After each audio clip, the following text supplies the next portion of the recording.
चप्पे चप्पे की खबर, बड़ी से बड़ी खबर, क्राइम से लेकर राजनीति तक किस नेता ने 5 साल में क्या काम कराया।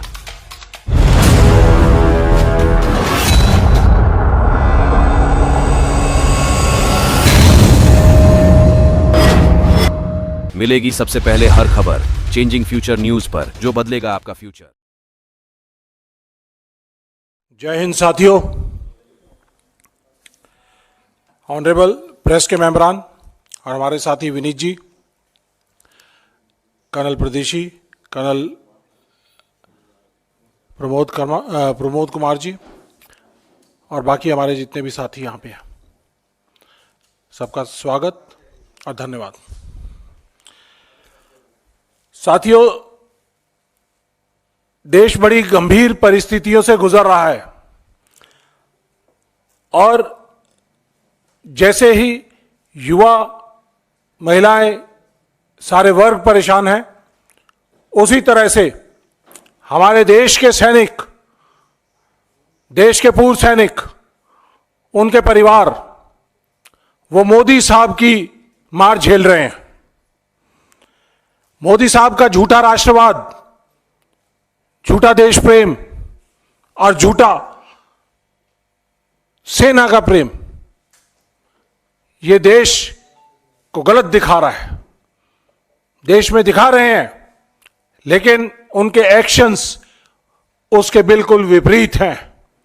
वो अपने देश की सेना को, सैनिकों को, उनके परिवारों को कमजोर कर रहे हैं, देश की सुरक्षा को कमजोर कर रहे हैं। आज का सैनिक अगर कमजोर होगा तो सेना कमजोर होगी,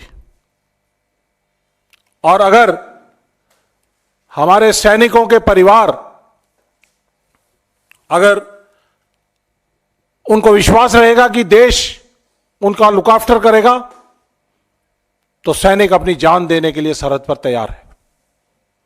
भारतीय सेनाएं वर्ल्ड की बेस्ट, श्रेष्ठतम श्रेणी में आती हैं। हमारे फौज के इंस्टीट्यूशंस को डिस्ट्रॉय किया जा रहा है। हमारी कोर डिमांड है 1 रैंक 1 पेंशन, जिसको यूपीए सरकार ने 26 फरवरी 2026 को पास किया। पार्लियामेंट के दोनों सदनों के अंदर इसको पास किया गया और आज 1 रैंक 1 पेंशन का मजाक बना दिया है इस मोदी सरकार ने। 1 rank and hundreds of pensions, ऐसा मजाक बना दिया है। देश की सरहदों पे काम करने वाले सैनिक अगर डिसेबल हो जाते हैं तो उनकी डिसेबिलिटी का मजाक बना दिया है। हजारों की तादाद में मिनिस्ट्री ऑफ डिफेंस के केसेस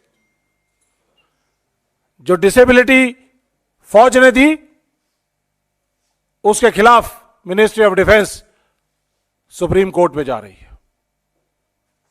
देश का सैनिक कैसे लड़ेगा अगर उसकी डिसेबिलिटी के इश्यूज को एड्रेस नहीं किया तो कैसे? तो साथियों, पहले हम लेंगे जो 1 रैंक 1 पेंशन है, उसमें मैं आपको अपने मोदी साहब का, मोदी सरकार का सच दिखाना चाहता हूं। सच या झूठ, यह फैसला आपका है। 2015 से 14 से लेके और 2024, आज से कुछ दिन पहले रेवाड़ी में उन्होंने रैली की थी, उसके बीच का सच आप लोगों को दिखाना चाहूंगा। तकरीबन 3 मिनट का वीडियो है, 2-3 मिनट का वीडियो है, तो जल्दी से आप विल गो थ्रू इट। तो उसके बाद आप खुद अंदाजा लगाइए कि मोदी जी का सच है या झूठ है। Video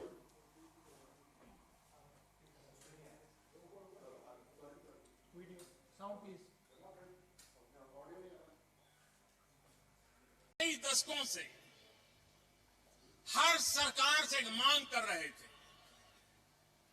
1 rank 1 pension. ये सरकार आने के बाद हमने वादा किया था कि हम 1 रैंक 1 पेंशन लागू करेंगे। और मैं आज मेरे वीर जवानों के सामने सर झुका करके इस वादा हमने पूरा कर दिया, आज मैं संतोष की अनुभूति कर 5,500 करोड़ रुपया वितरित हो चुके हैं। जब मैंने हिसाब लगाया तो फौज को 1 रैंक 1 पेंशन का पैसा अगर देना है तो 12,000 करोड़ रुपया चाहिए। 12,000 करोड़। ये फौज के जवानों के साथ धोखा है कि नहीं है? फौज के जवानों के साथ धोखा है कि नहीं है? अगर उनको देना था तो 12,000 करोड़ रुपए का प्रबंध करना चाहिए था कि नहीं करना चाहिए था? हमने किया। और भाइयों बहनों, हमने 1 रैंक 1 पेंशन लागू कर दिया। 4 किस्त में पैसा देना तय कर लिया। अब तक 6,500 करोड़ रुपए हम दे चुके हैं। भाइयों बहनों, आगे वाली किस्त भी इस बजट में देने का फैसला कर लिया। इन कागज पे चीजें इकट्ठी करते करते मुझे 1.5 साल लग गया। सब बिखरा पड़ा था। पूर्व सैनिकों के नामों का ठिकाना नहीं मिल रहा था। संख्या सही नहीं मिल रही थी। मैं हैरान था। देश के लिए मरने मिटने वाले फौजियों के लिए सरकार के पास सब बिखरा पड़ा था। मैंने वादा किया, मैं वादा पूरा करना चाहता हूं, लेकिन सरकार की तिजोरी में इतनी ताकत नहीं है कि एक साथ 12,000 करोड़ रुपया निकाल दें। ये लोग तो 500 करोड़ की बात करके चले, मान देंगे। भाइयों बहनों, ये निवृत्त फौजियों की ताकत थी कि मैंने निर्णय कर लिया और अब तक 4 किस्त दे चुका हूं। 10,700 करोड़ रुपया उनके खाते में जमा हो गए और बाकी किस्त भी पहुंचने वाला है। ऐसा ही एक संकल्प मैंने आपके सामने किया था 1 रैंक 1 पेंशन को लेकर के कि 1 रैंक 1 पेंशन न सिर्फ लागू हो चुका है, बल्कि अब तक 35,000 करोड़ रुपए हमारी सरकार द्वारा वितरित किए जा चुके हैं। राजस्थान के मेरे वीर भाई और बहनों, मोदी ने अपने सैनिक परिवारों को 1 रैंक 1 पेंशन इसकी गारंटी दी थी। हमने अब तक 70,000 करोड़ रुपए 1 रैंक 1 पेंशन के तहत हमारे सेना के जवानों को मिल चुके हैं। यही रेवाड़ी में मैंने पूर्व सैनिकों को 1 रैंक 1 पेंशन लागू करने की गारंटी दी थी। रेवाड़ी की वीर धरा से लिया गया वो संकल्प मैंने आपके आशीर्वाद से पूरा किया। अभी तक ओआरओपी के तहत 1 रैंक 1 पेंशन के तहत पूर्व सैनिकों को करीब करीब 1 लाख करोड़ रुपए मिल चुके हैं। हम जानते हैं ग्राफ साथियों, इकोनॉमी किस तरह से ग्रो होती है मोदी साहब ने सिखा दिया है सबको। इस हिसाब से मेरे ख्याल से 5 ट्रिलियन की बात करते हैं, ये हो सकता है 15-20 ट्रिलियन तक हो सकता है 1 साल के अंदर पहुंच जाएंगे। यह है मेरे मोदी साहब का, मेरे प्रधानमंत्री जी का सच या झूठ, यह फैसला आपको करना है। यह ग्राफ मैं आपको बताना चाहूंगा कि 2014 के अंदर जब हमने 1 रैंक 1 पेंशन की लड़ाई लड़ रहे थे तो पूरा मसौदा तैयार किया गया। टोटल खर्चा इसके ऊपर 8,300 करोड़ रुपए आना था। 2015 में जब इसको इंप्लीमेंट किया गया मोदी सरकार द्वारा, तो इसके बहुत सारे पहलू जो है वो हटा दिए गए और 5,300 करोड़ टोटल आउटले जो है वो पास किया गया। उसके बाद 2017 में, 18 में, 19 में ये बढ़कर 2019 में बढ़कर ये तब तक टोटल सिर्फ 17,000 करोड़ के आसपास होना चाहिए था। और OROP 2 आने के बाद ये ज्यादा से ज्यादा 23,000 करोड़ रुपया होना चाहिए था। ये मेरी प्रेजेंटेशन नहीं है, मिनिस्ट्री ऑफ डिफेंस की 23 दिसंबर 2022 की प्रेजेंटेशन है, जिसके अंदर कहा गया 23,000 crore one rank one pension के लिए निर्धारित है आज तक। तो साथियों, उसके बाद अक्टूबर 2023 में राजस्थान के चुनावों के अंदर झुंझुनू की रैली के अंदर बताया 70,000 करोड़ रुपया दे चुके हैं। और अभी कुछ दिन पहले रेवाड़ी में रैली हुई थी, तो उस रैली के अंदर बताया 1 लाख करोड़ से ज्यादा दे चुके हैं। मोदी जी, देश को झूठ बोलना बंद करें, देश की सेनाओं के साथ झूठ बोलना बंद करें। आप जुमलों की सरकार चलाते हैं, देश के सैनिक जुमले नहीं, ना तो बोलते, ना सुनते और ना समझ सकते। देश के सैनिक अपनी सरहदों के ऊपर अगर यही जुमले देने शुरू कर दे, झूठ बोलने शुरू कर दे, तो ये अग्रेशन और ये सरहदें हम महफूज नहीं कर पाएंगे। मेरे सैनिकों से झूठ बोलना बंद करो। आपने अपने कॉरपोरेट के साथियों को आज तक 14 लाख करोड़ से ज्यादा आपने उनके कर्जे माफ कर दिए हैं। एनपीए जो है उनको माफ कर दिया गया है। और क्या आपके पास अपनी सेना को देने के लिए 23,000 करोड़ नहीं है? 23,000 करोड़ आज तक टोटल दिया गया है। और उसको कहीं पे आप 70,000 करोड़ बोल रहे हैं, कहीं पे आप 1 लाख करोड़ बोल रहे हैं। और इस तरह से जिस स्पीड से आप चल रहे हैं, तो शायद हो सकता है कि पूरा का पूरा डिफेंस का जो 6,50,000 करोड़ का जो बजट है, उसके बारे में भी आप ये बात करेंगे 2024 के इलेक्शंस के अंदर कि यह सब कुछ हमने वन रैंक वन पेंशन के अंदर दे दिया। क्या यह सही है? सवाल पूछना चाहिए आपको पत्रकारों। मोदी जी से सवाल पूछिए, हमसे मत पूछिए कि आप झूठ क्यों बोल रहे हैं। मजाक बना दिया आपने इस वन रैंक वन पेंशन का। इसके साथ साथ आज हमारे पूरे का पूरा जो सैनिक समाज है, पूर्व सैनिक समाज है, नाराज है, क्योंकि वन रैंक वन पेंशन की जिस तरह से इन्होंने OROP 1 के बाद OROP 2 के अंदर विसंगतियां पैदा कर दी हैं। हमारे JCO जवानों को जो 12,500 करोड़ 12,500 रुपया पर मंथ के हिसाब से उनको कम मिल रहा है, उसकी लड़ाई हम जंतर मंतर पे भी लड़ रहे हैं, पूरे देश भर में लड़ रहे हैं।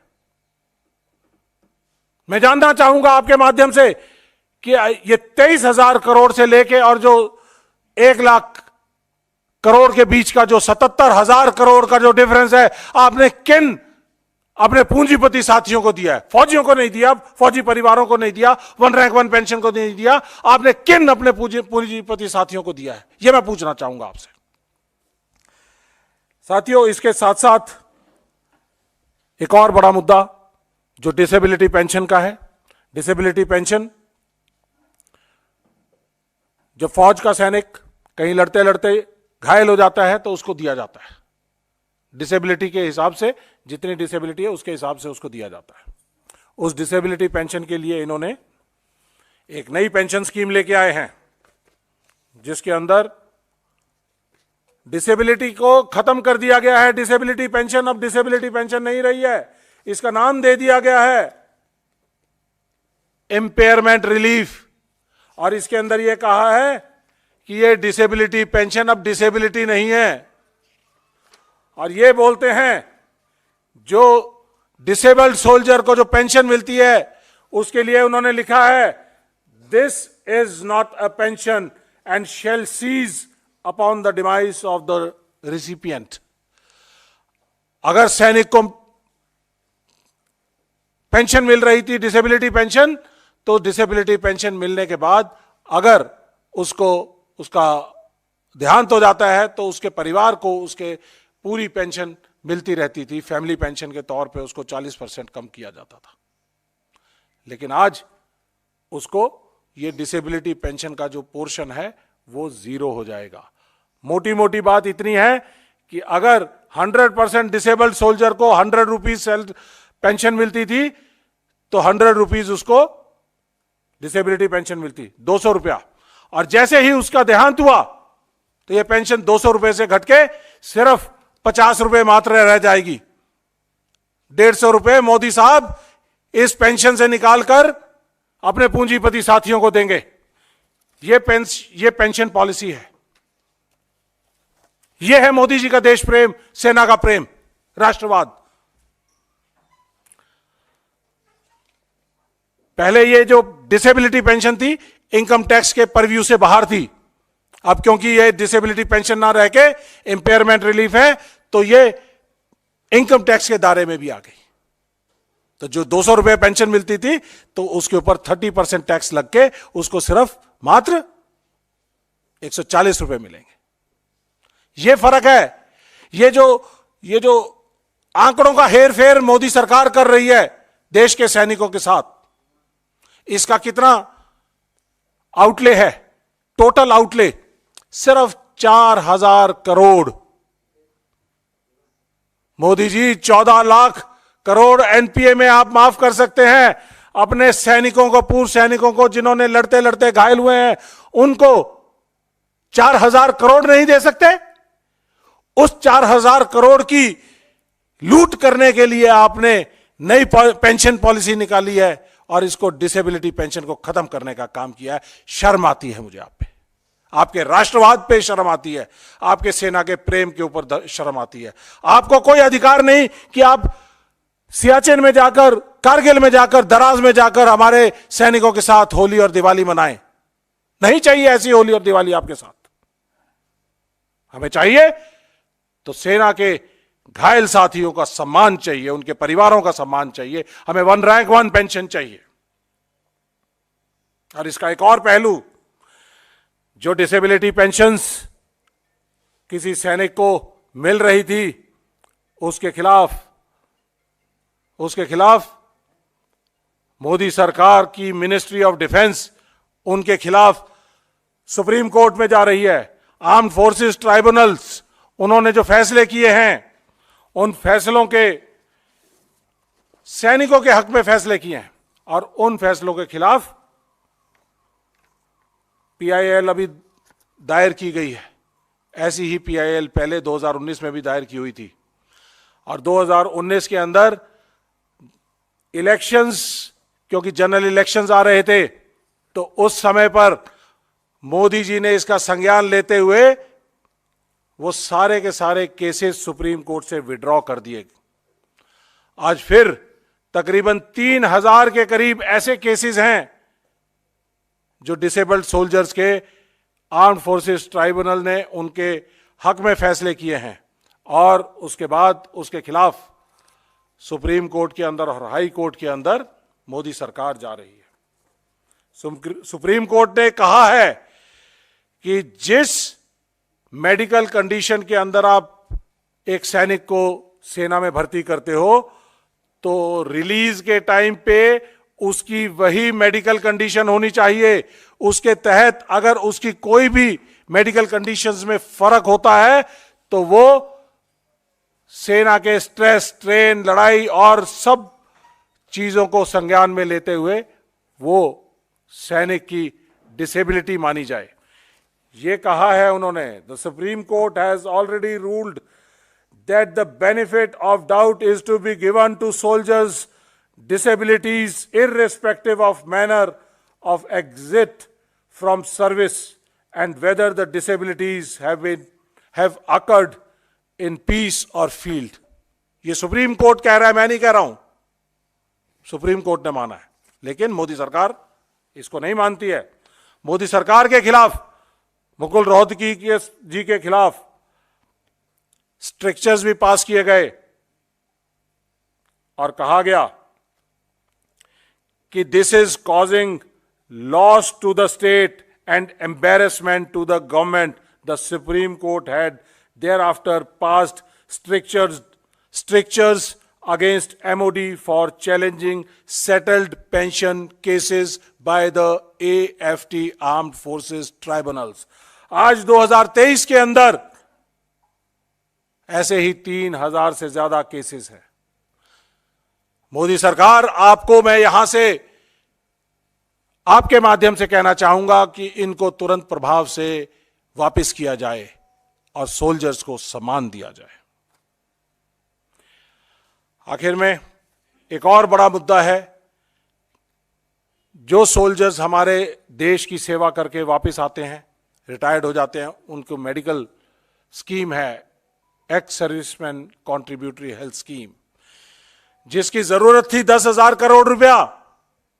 मोदी साहब ने आज तक 2023 और 24 का जो बजट था उसके अंदर इसका सिर्फ 4,700 करोड़ रुपए का प्रोविजन रखा, और 4,700 करोड़ के अंदर हमारे पूर्व सैनिकों के जो मेडिकल कंडीशंस हैं उनका ध्यान नहीं रखा जा सकता। जब आर्म्ड फोर्सेस ने 10,000 करोड़ मांगे थे तो आपने उनको 4,700 करोड़ क्यों दिए? जितने भी एम्पेनल्ड हॉस्पिटल्स हैं वो हमारे पूर्व सैनिकों की मेडिकल फैसिलिटीज नहीं दे पा रहे हैं। उनके 6,000 करोड़ के बिल लंबित हैं, और जब पूर्व सैनिक वहां पर अपनी रख रखाव के लिए, अपनी हेल्थ कंडीशंस के लिए जाता है तो उसको वापस कर दिया जाता है कि अभी सरकार ने पैसे नहीं दिए हैं तो इसलिए आपका इलाज हम नहीं करेंगे। पहले सरकार को बोलिए कि पैसे दें, तब हम आपका इलाज करेंगे। क्या आप अपने पूर्व सैनिकों के साथ ऐसा व्यवहार बर्दाश्त करेंगे? मेरे ख्याल से नहीं करेंगे। देश के पूर्व सैनिकों ने अपना यूथ दिया है देश को। आज कोई 70 साल का, 80 साल का, 90 साल का है, उसका ध्यान रखना, उसका इलाज करना, उसकी हेल्थ कंडीशंस का संज्ञान लेना, ये देश की जिम्मेदारी है बुनियादी तौर पे। और देश की बुनियादी आप लोग टैक्स दे रहे हैं, लेकिन मोदी साहब इस पैसे को साइफन आउट करके अपने साथियों को, पूंजीपति साथियों को दे रहे हैं। लेकिन देश के पूर्व सैनिकों के इलाज में जो पैसा चाहिए वो नहीं दे पा रहे हैं। तो इसमें मोदी सरकार से कहना चाहूंगा कि जल्द से जल्द, आपके पास 10-12 दिन बचे हैं, जल्द से जल्द ये 6,000 करोड़ रुपए दीजिए ताकि हमारे पूर्व सैनिकों का इलाज हो सके, हॉस्पिटल्स की लायबिलिटीज को खत्म किया जा सके। और नहीं कर सकते हैं तो आपको सत्ता में बने रहने का कोई अधिकार नहीं है। आप नहीं कर सकते तो कांग्रेस सरकार आने को तैयार है, इंडिया गठबंधन आने को तैयार है। 2024 में आपका जाना तय है और कांग्रेस और इंडिया गठबंधन का आना भी तय है। और मोदी जी, आपको याद दिलाना चाहूंगा, एक संज्ञान के माध्यम से रामधारी सिंह दिनकर जी ने अपनी रचना रश्मि रथी के अंदर कहा था, जब श्री कृष्ण पांडवों के लिए 5 गांव मांगने गए थे कि महाभारत का युद्ध ना हो, लेकिन दुर्योधन वो भी दे ना सका।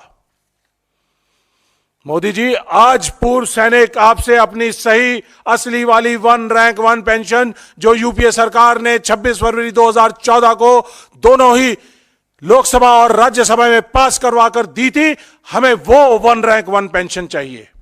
हमें कोई भी विसंगति 1 रैंक 1 पेंशन की नहीं चाहिए। हमें समान एमएसपी सभी जवान, ऑफिसर और जेसीओ की चाहिए। हमें डिसेबिलिटी पेंशन जो पहले थी वो डिसेबिलिटी पेंशन चाहिए। आपकी ये इंपेयरमेंट रिलीफ नहीं चाहिए। हमें देश के पूर्व सैनिकों के इलाज के लिए जो 10,000 करोड़ रुपए का आउटले था वो पूरा का पूरा चाहिए ताकि उनका इलाज किया जा सके। और अगर नहीं दे पाएंगे तो पूर्व सैनिकों ने और देश की जनता ने फैसला कर लिया है कि आपको 2024 में चलता करेंगे। मैं सिर्फ यही कहूंगा, रामधारी सिंह दिनकर जी की रचना में जैसा उन्होंने कहा था, जब नाश मनुज पर छाता है तो पहले विवेक मर जाता है। दुर्योधन वह भी दे ना सका, आशीष समाज की ले ना सका। मैं ये पैरेलल्स ड्रॉ करना चाहता हूं कि मोदी जी वो भी दे ना सके, आशीष समाज की ले ना सके, उल्टे हरि को बांधने चले, जो था असाध्य उसको साधने चले। जब नाश मनुज पर छाता है तो पहले विवेक मर जाता है। अपना विवेक जगाइए मोदी जी, वरना पूर्व सैनिक समाज 1,16,00,000 लोगों का जो परिवार है वो आपको यहां से चलता करने के लिए तैयार है। धन्यवाद। सवाल जी। Thank you very much. आपके जो सवाल हों इसी इशू पे, रिक्वेस्ट ये है कि इसी मुद्दे पर जो भी सवाल हों उनका कर्नल रोहित चौधरी जवाब देंगे। Yes, we have taken up issues. हमारी मल्टीपल ऑर्गेनाइजेशंस हैं, इंडियन एक्स सर्विसमैन मूवमेंट ने, मेरे पास अभी लेटर्स यहाँ नहीं है, लेकिन हमने पूरा अपना 14 पॉइंट का हमने डिमांड्स जो हैं वो मिनिस्ट्री ऑफ डिफेंस को दिया है। Directorate of ex serviceman welfare DESW, उनके साथ मीटिंग्स हो चुकी हैं, सब बात मान रहे हैं, लेकिन देने को तैयार नहीं है। मिनिस्ट्री ऑफ डिफेंस आगे ले जाती है, सेना बार बार कह रही है। सेना ने ये पॉइंट सितंबर 2023 में जो आर्मी कमांडर्स कॉन्फ्रेंस थी उसके अंदर ये बड़ा पॉइंट था, और भी बहुत सारी चीजें थी, लेकिन ये भी एक पॉइंट था। इसको उन्होंने संज्ञान नहीं लिया, भेजा हुआ है, लेकिन मोदी साहब के पास फुर्सत नहीं है कि सेना के बारे में बात कर सके या सेना को दे सके।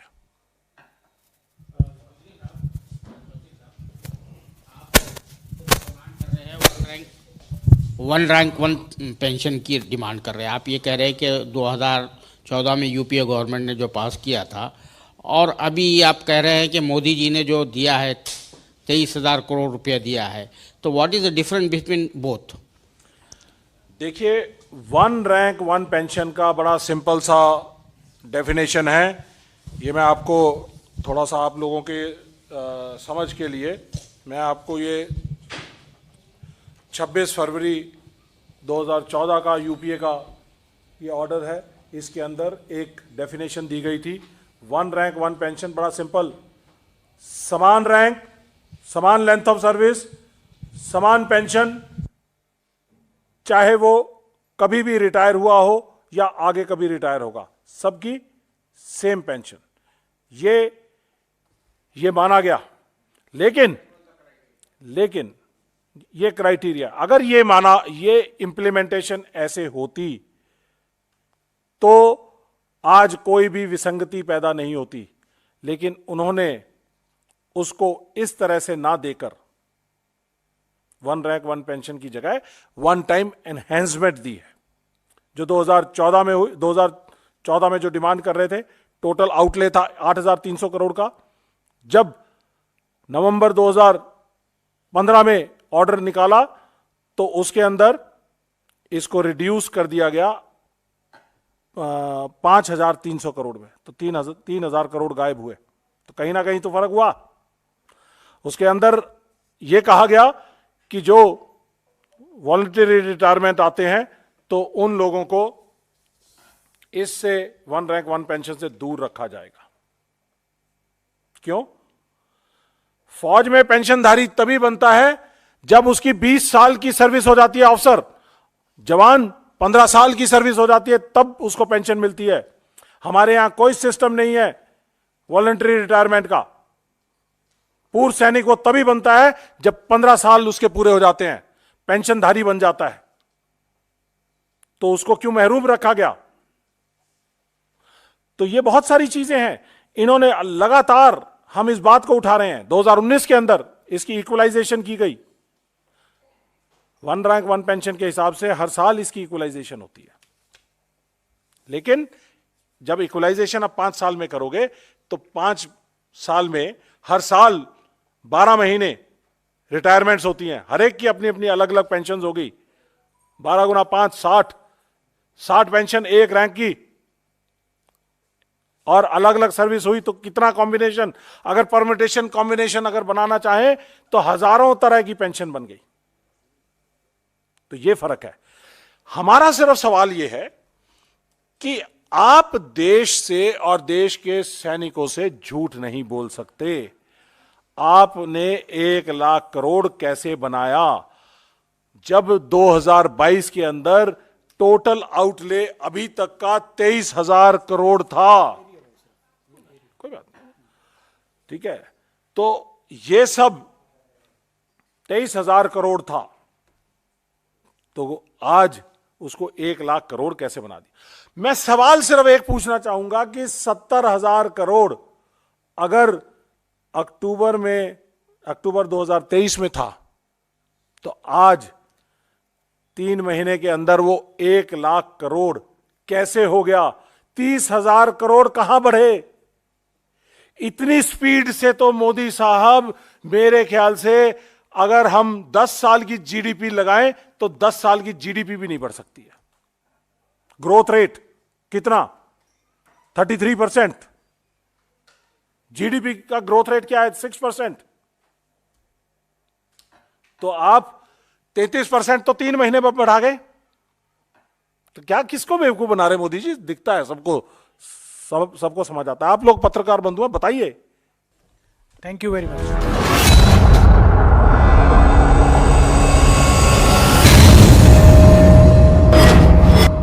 मिलेगी सबसे पहले हर खबर चेंजिंग फ्यूचर न्यूज पर, जो बदलेगा आपका फ्यूचर।